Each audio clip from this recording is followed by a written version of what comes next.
Our special guest, Terry Greenstein, is back. Good morning, Terry. How are you? Good. Good morning to you, Vince. How are you doing? Good. Terry, tell them who you are, what you do, and what you used to do. My name is Terry Greenstein. I have been working in the mental health field since 1985, but I spent 14 years with Riverside County Child Protective Services as a child abuse investigator / social worker. And I saw a lot, and a lot happened to me, and now I help people to get their kids back. I do help with civil litigation against Child Protective Services here in Southern California, and I go to court whenever it's necessary, or juvenile court, just to make sure that Child Protective Services stays in line. Very good. And I just want to tell my audience that I use Terry on several of my own cases here in my office. I first started using him as an expert witness in my civil rights cases against social workers in counties, and he's helped tremendously in those cases. And we just started using him to be an expert to review cases in the juvenile court. Terry, right now, tell people how they can get in touch with you. Give them your email, your phone number, and your web address. Okay. The website address is TEG Consultants.org, all one word. And my phone number is 951-236-2379. And I have a new email. It's tegconsultants@gmail.com. Perfect. A lot of people called in and they wanted to hear you because you proposed a new topic for today. Tell them what you're going to be talking about today. Today's topic is mistakes people make when dealing with Child Protective Services. That's a great topic. So this is a teaching moment. Perfect. And I'm glad you're giving it from your perspective as a former social worker. I've talked to people about it, but I talk to them about it from a lawyer's perspective. I'm not a social worker, and I don't pretend to be. So that's why I'm glad to have you talk about it from a social worker's perspective. So go ahead and take the floor, and let's get some teaching for us. Well, I just want to say that when I started doing social work, when I started with the county back in 1997, things were very, very different. The department was much smaller, the training was much better, and it's not that way today. So here are some things that you need to do or not do when a social worker makes contact with you. First, be polite. I was always polite. I was always able to get inside the door, but be polite. A lot of people get very upset when someone's at your door saying something about you as a parent. If you do not want the social worker in your house, they cannot come in without a warrant from the court. So it depends on how you feel when the social worker gets there. If you don't want to deal with them, you don't have to. Then they have to go back to juvenile court and get a warrant to speak with you and your children. They cannot come to your school, your child's school, and just interview them. There are a few exceptions, but the majority of calls the Child Protective Services get fall under the category of, in the Welfare and Institution section, 300B and 300G. 300B is general neglect. That's a huge area. But basically, it's like dirty homes, no food, drugs in the home, things like that. 300G is parental absence, or there's no caretaker. Those two specific laws within the Welfare Institution Code 300 is the only two that a social worker may remove without police intervention. If with anything else and they try to take your kid and there's no police and they don't have a warrant, don't let them in. Second, don't let the social worker intimidate you. They are very, very good at verbal judo. They know how to talk away and talk around. They will cite laws. They will tell you anything to get into your house. Now, when I first started, there was no such thing as warrants to go in. We could just go in. That all changed, about 15 years ago with a case out of San Bernardino. So, if you want to talk with the social worker, number 3, always ask for the specific allegations. What do they say? Now, the social worker will have a sheet of paper called an investigative referral. You cannot see that by law, but they can tell you and read off what the specific allegations are. You need to know that. Okay? Here's the next one, number 4. Never, ever, when you're talking with a social worker, try to guess who called you in. The social worker by law can't tell you anyway. Don't make that mistake. Don't get emotional. Don't start listing off people that may have a vendetta against you, because that happens quite a bit. Just remain calm. Number 5, again, don't get emotional. I know it's a highly, highly emotional scene. If someone knocked on my door and said something about me as a parent, I would be upset too, and I'm a social worker. If you're going to talk with them, just listen. Number 6, if you have a prior CPS history, the social worker's going to know. It will be, your history will show up on the investigative narrative with the outcomes of each of those investigations.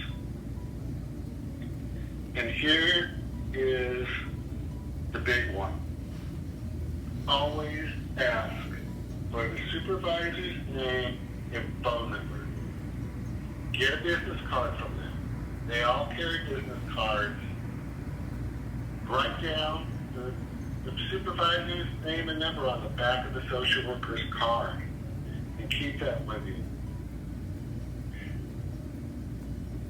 Number 9, if you do agree to interview with a social worker, you can stop any time, and you can ask the social worker to leave immediately.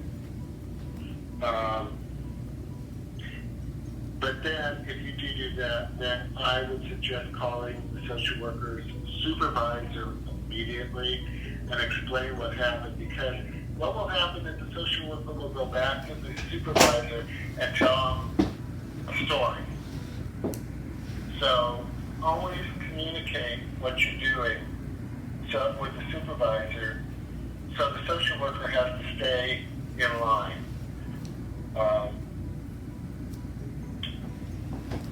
Okay, number 10. Don't give any statements to the social worker unless you completely understand the question. If you don't understand the question, ask the social worker to rephrase the question. Here's a big one. While you're talking, just stick to the facts. It's highly emotional, and when that happens, people have a tendency to start telling stories. That's not a way to go. Just social worker question and give them the answer, and don't go off on a tangent. It confuses the social worker. The social worker may take down information that's not relevant to the investigation, so just stick to the facts. Here's another one that I always tell my clients.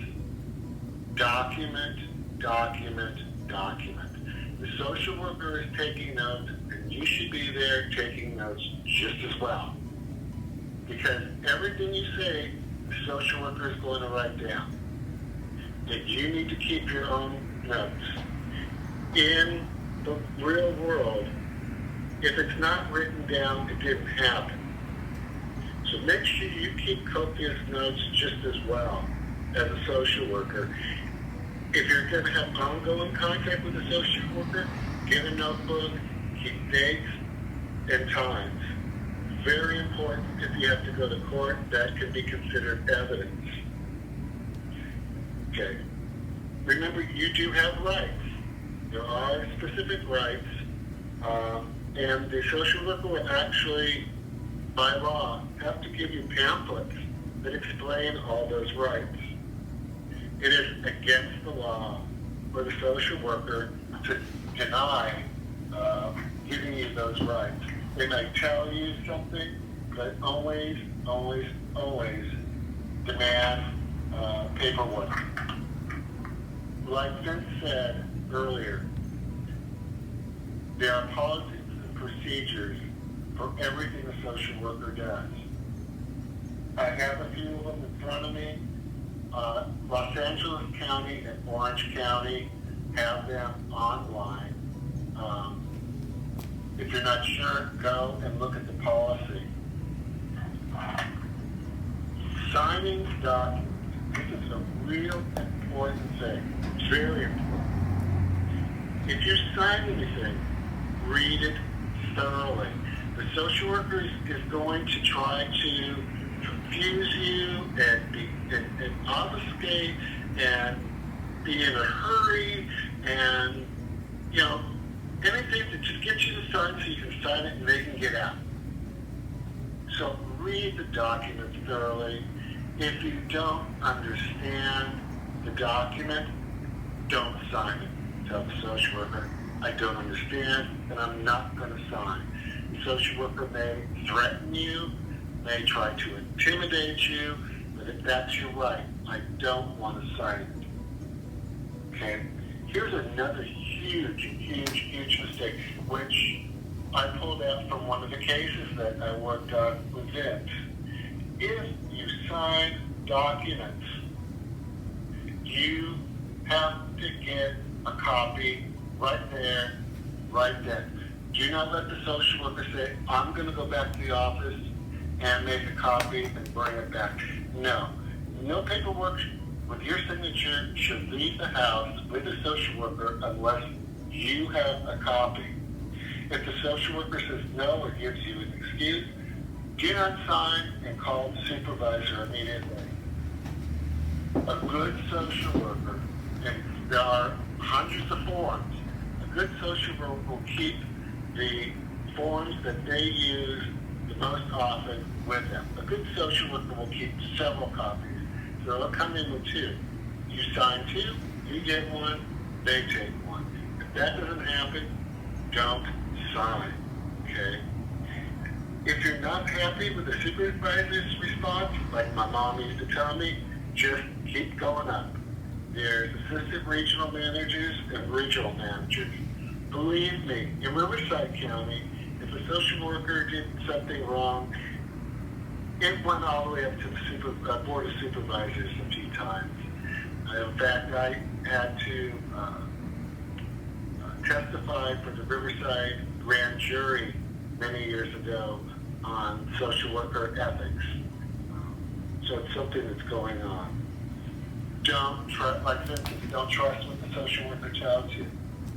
You can always call the supervisor or get online and look at that specific policy. social workers, I hate to say it, lie. They just lie. A lot of them are lazy. They don't want to do a full investigation. They'll just tell you whatever you want to hear, and they'll do the opposite. Okay? Now, I think I mentioned about the social workers coming to the school to interview your children.